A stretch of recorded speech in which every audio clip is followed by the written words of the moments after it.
Music represents more than a hobby in the Halsey home. When we tell each other we love each other more than music. And Angela Halsey sings her son's praises when she talks about him. So do his friends. He was kind to a fault.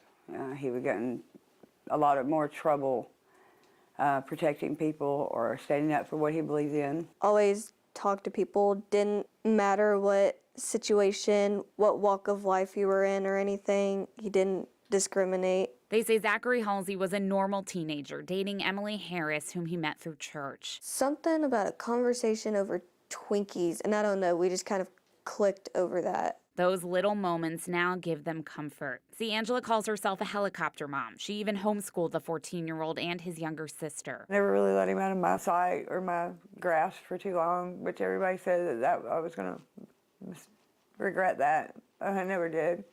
Not until then. Not until that day. She's talking about April 3rd, 2018.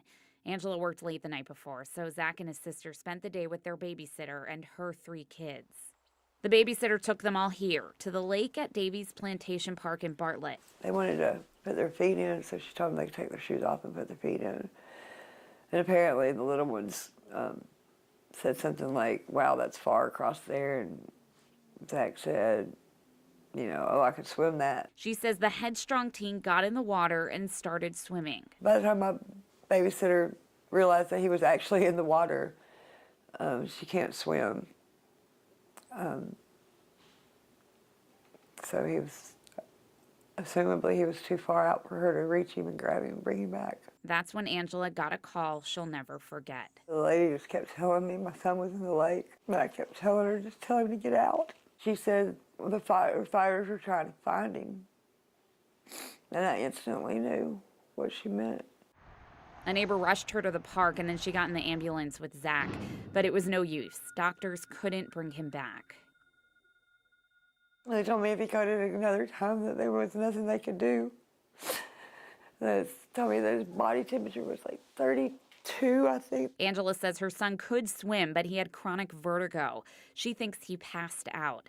The coroner ruled it an accidental drowning. And even if you think you can, don't. She says she fights herself to keep from blaming the babysitter. I lost my baby, but she had to watch it. You know, as a mother,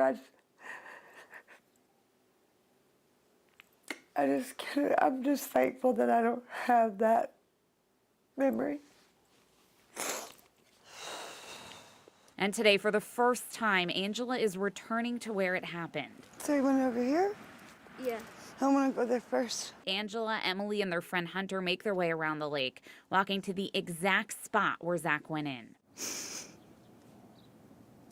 It's not closure, but it's something on the way to healing. There's not a place you could step in that looks even remotely safe. But her real path to healing is with change. Why were there no swimming signs? In fact, this is the only sign we saw at Davies Plantation Park. It's way back by the parking lot. You know, I think that if his mom makes enough noise and stops one kid from going back in that water, I think Zach would be proud. And I would feel like he didn't die in vain. She also hopes parents feel her pain and hear her advice. If you're going to be near water and you have 1, 6, 50 kids, if you need to know how to swim. It's scary, but it's so much less scary than having to say goodbye. She knows because she did have to say goodbye.